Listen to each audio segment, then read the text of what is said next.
Growin with Owen. Owen, how's it going, man? Great. Oh my gosh, it's been such a delight working with you this week. And today we are talking about one of my favorite types of gardening.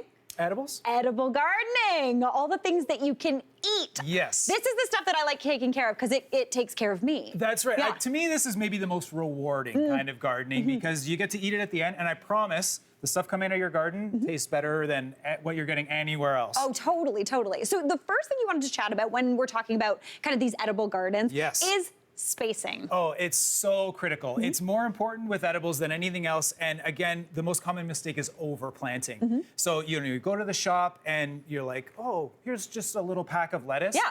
Each of these gets quite a bit bigger than this over the course of the year. Yeah. So what we actually do is there's a system called square foot gardening. So if you just Google that, there's a lot of great information. But the idea is that everything takes 1 square foot or more, and that's an easy way to plan it out. So you measure the size of the bed, you're like, oh, I got 10 square feet. So I could divide that up one way or another. So, if you've got herbs, that's maybe like half a square foot. You can tuck those in all kinds of places. A head of lettuce takes up literally this much room. Wait a second, It's so that this big. little guy turns into that little guy? Exactly. Holy smokeronies, yeah, that's a lot. They get way, way bigger over the course of the year. And then when we're talking about our bigger plants, well, of course we got our carrots here too. We gotta talk carrots. Right? Look at this. Look at all that. Carrots we're planting in a row, and it's that wide, and it's as long as the space is. If you've got a 4-foot space, it's 4 feet, 6-foot space, it's 6 feet, but you need that width for carrots. So that's about a foot wide? Exactly, about a foot wide. And then we've also got our bigger things, like we've got our tomatoes. Ooh. So tomatoes, if you're getting started, you want to leave about this much space in the garden for tomatoes.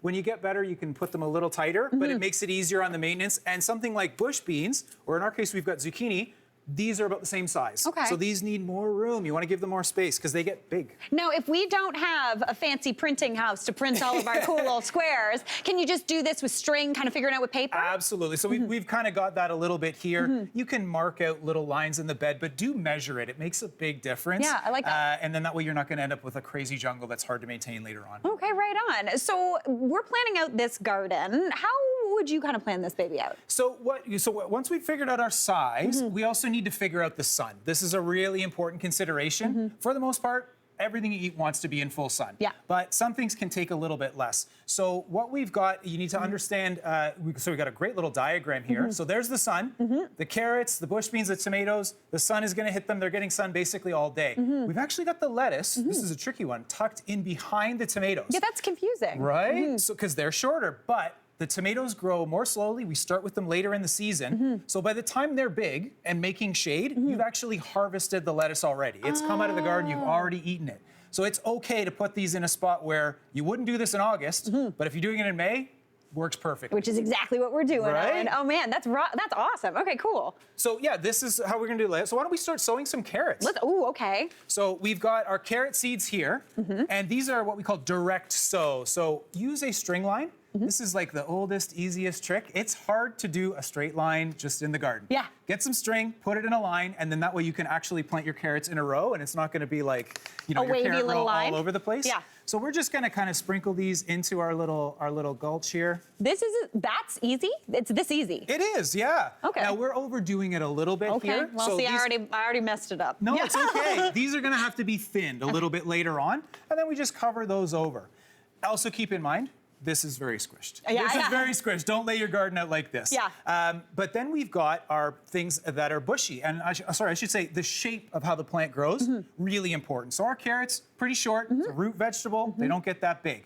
But then we've got something like zucchini. They're big and bushy. Okay. So it's about as wide as it is tall. They take up a lot more room. So in the same amount of space where we got a ton of carrots, we've just got 3 zucchini. So we can just pop these into the ground. All right. And we're gonna plant them, whatever the level of the soil in the pot that it comes in, that's how deep we want to plant it in in our garden, Now, just like that. What do I do with this tag? Should I keep it? Should I chuck it away? Great question. Keep the tags. Okay. This is something I think people throw it out. Just literally leave the tag right there because it's got all kinds of handy information. I do love and also, information. in the case of tomatoes, it'll tell you the variety. And if it's a good variety, you'll want to remember. If it's a bad variety, don't do that one. That's true.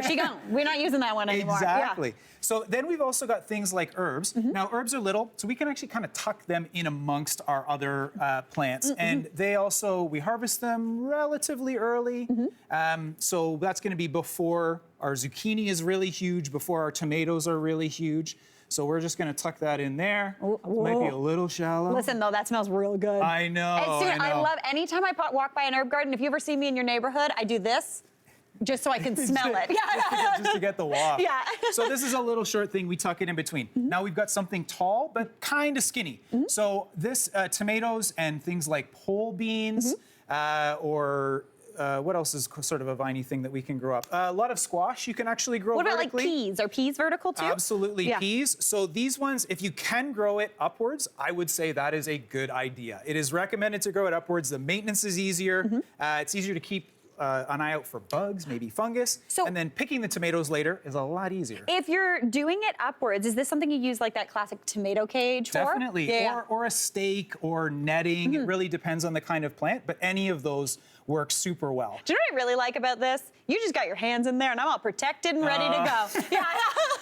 You can tell the professional from the newbie. Yeah. Oh, it's good clean dirt. Just good clean dirt. Yeah. So we've got those. So we've got tall, vertical. We've got our bushy zucchini. The other thing, other types of squash. So we're thinking winter squash. They're like a sprawly shape. They spread out. They take a lot of room. So it's really important to remember how much room that takes. Then we've got our lettuce. This is like a little bushy plant. Okay. So we tuck these down in the back, and we're spacing these, you can see, fairly close.